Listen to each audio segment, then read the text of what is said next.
ये सबसे महत्वपूर्ण विषय है राज्य सरकार के एजेंडा में। इसलिए उतना ही मेहनत और उतना ही लगन से हमारे जो शिक्षक हैं और सभी लोग हैं इसमें अपना कार्य करते हैं। शिक्षकों की उपस्थिति और शिक्षकों की संख्या, हम लोगों ने बड़ी संख्या में शिक्षकों की बहाली की है और उपस्थिति के लिए हम लोगों ने बायोमेट्रिक अटेंडेंस की व्यवस्था भी की है। और मैं बड़ी खुशी है कि जब भी मैं जाता हूँ, बहुत दूर दराज गाँव में जाता हूँ, पहाड़ों में जाता हूँ, मैं बहुत रिमोट लोकेशंस में जाता हूँ, तो देखता हूँ कि शिक्षकों की उपस्थिति बिल्कुल 100% रहती है। मैं बिना सूचना के ही जाता हूँ, लेकिन फिर भी मैं गर्व से कह सकता हूँ कि हमारे जो शिक्षक हैं समय पे आते हैं और समय पे जाते हैं। कुछ ज़रूर ब्लैक शिप हैं जो हाजिरी ला के भाग जाते हैं, बट वो बड़ी कम संख्या में हैं और मैं नहीं चाहता हूँ कि मैं नहीं सोचता हूँ कि इसको कोई जनरलाइज किया जा सकता है, लेकिन सभी लोग उपस्थित रहते हैं। तो ये एक बहुत ही सुखद स्थिति है और अच्छे पढ़े लिखे हैं। मैं यंग जो टीचर्स हैं बीपीएससी से जो पास्ड आउट हैं और बहुत ही अभी रिसेंटली कॉलेजेस से भी आए हैं, तो यंग टीचर्स बहुत लगन से और बहुत ही मेहनत से पढ़ाते हैं और बाकी पुराने टीचर्स भी बहुत लगन और मेहनत से पढ़ाते हैं। तो टीचर्स की व्यवस्था ऑलमोस्ट हम लोगों ने पूरी कर दी है। एक इंफ्रास्ट्रक्चर है जो लैकिंग है। तीसरा है बच्चों की उपस्थिति और बच्चों का जो गुणवत्ता शिक्षा, ये अभी भी चिंता का विषय। मैं संतुष्ट नहीं हूँ जिस तरह से बच्चे स्कूल आते हैं, स्कूल में पढ़ाई होती है, अभी भी बहुत करना बाकी है। जब बच्चों की उपस्थिति देखते हैं तो छोटे क्लासेस में फिर भी अच्छी उपस्थिति है, लेकिन बड़े क्लासेस में देखते हैं कि ट्यूशन में बच्चे अभी भी भाग जाते हैं, क्लासेस मिस करते हैं, समय पे स्कूल नहीं आना, यह भी शिकायत अभी देखी है। यूनिफॉर्म में नहीं आना, अपना नोटबुक नहीं लेकर आना, जिस विषय की पढ़ाई हो रही है उस विषय का नोटबुक नहीं लेकर आना, होमवर्क नहीं करना, क्लासरूम नहीं करना। तो ये तमाम शिकायतें अभी भी मैं देखता हूँ और मेरे निरीक्षण के दौरान भी ये सब बिहार में बड़े पैमाने पर शिक्षक हैं और इन शिक्षकों को प्रशिक्षण की बात चल रही है और साथ ही इवैल्यूएशन की भी बात चल रही है, तो वो कैसे होगी? प्रशिक्षण एक लगातार प्रक्रिया है। ऐसा नहीं है कि एक बार हमने प्रशिक्षण कर दिया और उसके बाद हम छोड़ देंगे। हम लोग हर साल एक कंपलसरी स्लॉट है सप्ताह भर का, जो हर टीचर को ट्रेनिंग लेना पड़ेगा और इसमें 2-3 क्राइटेरिया हम लोगों ने रखा है। पहला है कि जो रेगुलर ट्रेनिंग मॉड्यूल है वो तो अपना चलेगा और साथ ही साथ हम लोग ये भी आइडेंटिफाई करेंगे जिन टीचर्स को और अतिरिक्त प्रशिक्षण की आवश्यकता भी है। यह उनके स्कूल में जो कार्यकलाप हैं, उनके स्टूडेंट के जो आउटपुट्स हैं, स्टूडेंट के एग्जामिनेशन के आउटपुट हैं, क्लासरूम टीचिंग का मेथोडोलॉजी है, इसके आधार पर हम लोग टीचर्स का ट्रेनिंग नीड्स आइडेंटिफाई करेंगे कि किस प्रकार का ट्रेनिंग उनको दिया जाए और किस प्रकार के ट्रेनिंग की आवश्यकता है।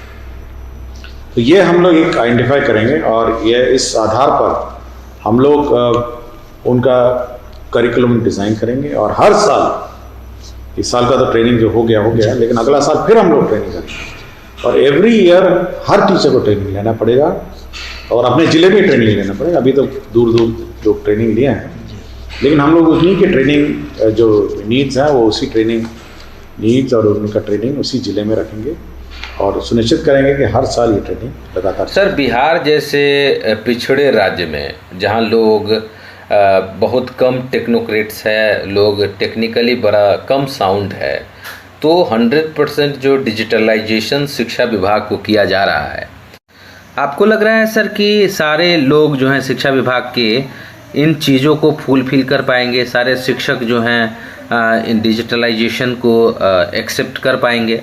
ये भ्रम है कि हम लोग डिजिटलाइजेशन में पीछे और ये भ्रम है कि डिजिटल, क्योंकि जब हम लोगों ने सभी को कनेक्ट करने की कोशिश की टीचर्स ने, तो 99% टीचर्स इस पर करेक्ट हो गए। तो ये प्रूव करता है कि जो ई शिक्षा कोश है और जो डिजिटल गैप जिसकी बात हम लोग कहते रहते हैं, इसको पाटा जा सकता है और ये गैप को पूरा किया जा सकता है। दूसरा है कि ये एक सेंट्रलाइज्ड सॉफ्टवेयर है। मतलब इस सेंट्रलाइज्ड सॉफ्टवेयर का मतलब है कि सभी प्रकार की गतिविधियां एक स्थान पर एक साथ हम लोग मॉनिटर करते हैं और हर गतिविधि दूसरे गतिविधि के साथ काउंटर चेक होता है। अगर कोई टीचर, जैसे समस्तीपुर में एक कंप्लेंट आया था कि बिना नियुक्ति के टीचर ट्रांसफर में जाके ज्वाइन कर लें, ये गलती ई शिक्षा कोष अगर होता और सारा डेटा होता तो नहीं होता, क्योंकि जैसे ही नियुक्ति होती है हम उसका सर्विस बुक खोलते हैं। अभी जैसे आपने देखा होगा कि हमने ई सर्विस बुक का प्रावधान किया है, जिससे शिक्षक से संबंधित सभी डेटा वहाँ रहेगा। ट्रांसफर पोस्टिंग भी उसी में रहेगा, उसका इवैल्यूएशन भी उसी में रहेगा, उसका PAR भी उसी में रहेगा, वो किस बच्चों को पढ़ाया आज तक वो भी डिटेल उसमें रहेगा। तो पूरा का पूरा डेटा और किस बच्चे को किस टीचर ने पढ़ाया है ये भी डेटा रहेगा। तो जब पूरा डेटा एक जगह रहेगा तो कोई ये पूछ सकता है कि इस बच्चे को किस किस टीचरों ने पढ़ाया, या ये टीचर ने किस किस बच्चे को पढ़ाया, ये टीचर किस किस स्कूल में रहा पूरे कैरियर में, ये बच्चा कब कब क्या क्या अटेंडेंस रहा है इसका पूरे कैरियर में। मतलब क्लास 1 से बच्चा जब एडमिट हुआ और क्लास 12 तक अगर आप मुझसे डेटा मांगेंगे कुछ सालों बाद, तो ये मिल जाएगा कि बच्चा क्लास 2 में क्या करता था, क्लास 3 में क्या करता था, क्लास 5 में क्या करता था, क्लास 8 में क्या करता था। और ये ड्रॉप आउट का एक ट्रैकर हो सकता है। अगर आपको लगता है कि पढ़ाई उसकी नीचे चलती जा रही है तो यह निश्चित होगा कि वो भाग जाएगा, स्कूल छोड़ के भाग जाएगा। और अगर वो हमेशा टॉपर रहा, अच्छा पढ़ाई किया, तो आप उसको आइडेंटिफाई कर सकते हैं कि ये बहुत अच्छा स्टूडेंट है। तो टीचर्स का भी ट्रैकिंग है, स्टूडेंट का भी ट्रैकिंग है, और दोनों का काउंटर चेक भी है, और दोनों का काउंटर मिलान भी है इसमें। तो डिजिटल डिवाइड और डिजिटलाइजेशन जो है, मेरे विचार से ये भ्रम है कि बिहार में नहीं होता है या बहुत पिछड़ा है। मेरे ख्याल से ये अन्य राज्यों से की तुलना में बहुत अच्छी स्थिति है, जो हर टीचर को ट्रेनिंग लेना पड़ेगा। और इसमें 2-3 क्राइटेरिया हम लोगों ने रखा है। पहला है कि जो रेगुलर ट्रेनिंग मॉड्यूल है वो तो अपना चलेगा, और साथ ही साथ हम लोग ये भी आइडेंटिफाई करेंगे जिन टीचर्स को और अतिरिक्त प्रशिक्षण की आवश्यकता भी है। यह उनके स्कूल में जो कार्यकलाप हैं, उनके स्टूडेंट के जो आउटपुट्स हैं, स्टूडेंट के एग्जामिनेशन के आउटपुट हैं, क्लासरूम टीचिंग का मेथोडोलॉजी है, इसके आधार पर हम लोग टीचर्स का ट्रेनिंग नीड्स आइडेंटिफाई करेंगे कि किस प्रकार का ट्रेनिंग उनको दिया जाए और किस प्रकार के ट्रेनिंग की आवश्यकता है। तो ये हम लोग एक आइडेंटिफाई करेंगे, और ये इस आधार पर हम लोग उनका करिकुलम डिज़ाइन करेंगे। और हर साल, इस साल का तो ट्रेनिंग जो हो गया, लेकिन अगला साल फिर हम लोग ट्रेनिंग करेंगे, और एवरी ईयर हर टीचर को ट्रेनिंग लेना पड़ेगा, और अपने ज़िले में ट्रेनिंग लेना पड़ेगा। अभी तो दूर लोग ट्रेनिंग लिए हैं, लेकिन हम लोग उन्हीं के ट्रेनिंग जो नीड्स हैं वो उसी ट्रेनिंग नीड्स और उनका ट्रेनिंग उसी ज़िले में रखेंगे, और सुनिश्चित करेंगे कि हर साल ये ट्रेनिंग लगातार। सर, बिहार जैसे पिछड़े राज्य में, जहां लोग बहुत कम टेक्नोक्रेट्स है, लोग टेक्निकली बड़ा कम साउंड है, तो 100% जो डिजिटलाइजेशन शिक्षा विभाग को किया जा रहा है, आपको लग रहा है सर कि सारे लोग जो हैं शिक्षा विभाग के इन चीज़ों को फुलफिल कर पाएंगे? सारे शिक्षक जो हैं इन डिजिटलाइजेशन को एक्सेप्ट कर पाएंगे? ये भ्रम है कि हम लोग डिजिटलाइजेशन में पीछे हैं, और ये भ्रम है कि डिजिटल गैप, क्योंकि जब हम लोगों ने सभी को कनेक्ट करने की कोशिश की टीचर्स ने, तो 99% टीचर्स इस पर करेक्ट हो गए। तो ये प्रूव करता है कि जो ई शिक्षा कोष है और जो डिजिटल गैप जिसकी बात हम लोग कहते रहते हैं, इसको पाटा जा सकता है और ये गैप को पूरा किया जा सकता है। दूसरा है कि ये एक सेंट्रलाइज्ड सॉफ्टवेयर है। मतलब इस सेंट्रलाइज्ड सॉफ्टवेयर का मतलब है कि सभी प्रकार की गतिविधियां एक स्थान पर एक साथ हम लोग मॉनिटर करते हैं, और हर गतिविधि दूसरी गतिविधि के साथ काउंटर चेक होता है। अगर कोई टीचर, जैसे समस्तीपुर में एक कंप्लेंट आया था कि बिना नियुक्ति के टीचर ट्रांसफर में जाके ज्वाइन कर लें, ये गलती ई शिक्षा कोष अगर होता और सारा डेटा होता तो नहीं होता, क्योंकि जैसे ही नियुक्ति होती है हम उसका सर्विस बुक खोलते हैं।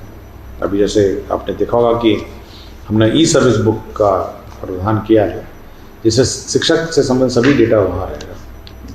ट्रांसफर पोस्टिंग भी उसी में रहेगा, उसका इवैल्यूएशन भी उसी में रहेगा, उसका PAR भी उसी में रहेगा, वो किस बच्चों को पढ़ाया आज तक, वो भी डिटेल उसमें रहेगा। तो पूरा का पूरा डेटा, और किस बच्चे को किस टीचर ने पढ़ाया है ये भी डेटा रहेगा। तो जब पूरा डेटा एक जगह रहेगा तो कोई ये पूछ सकता है कि इस बच्चे को किस किस टीचरों ने पढ़ाया, या ये टीचर ने किस किस बच्चे को पढ़ाया, ये टीचर किस किस स्कूल में रहा पूरे कैरियर में, ये बच्चा कब कब क्या क्या अटेंडेंस रहा इसका पूरे कैरियर में।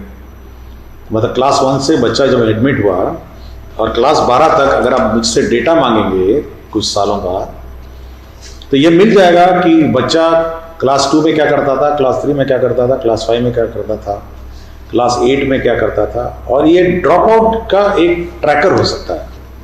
अगर आपको लगता है कि पढ़ाई उसकी नीचे चलती जा रही है तो यह निश्चित होगा कि वो भाग जाएगा, स्कूल छोड़ के भाग जाएगा। और अगर वो हमेशा टॉपर रहा, अच्छा पढ़ाई किया, तो आप उसको आइडेंटिफाई कर सकते हैं कि ये बहुत अच्छा स्टूडेंट है। तो टीचर्स का भी ट्रैकिंग है, स्टूडेंट का भी ट्रैकिंग है, और दोनों का काउंटर चेक भी है, और दोनों का काउंटर मिलान भी है इसमें। तो डिजिटल डिवाइड और डिजिटाइजेशन जो है, मेरे विचार से ये भ्रम है कि बिहार में नहीं होता है या बहुत पिछड़ा है।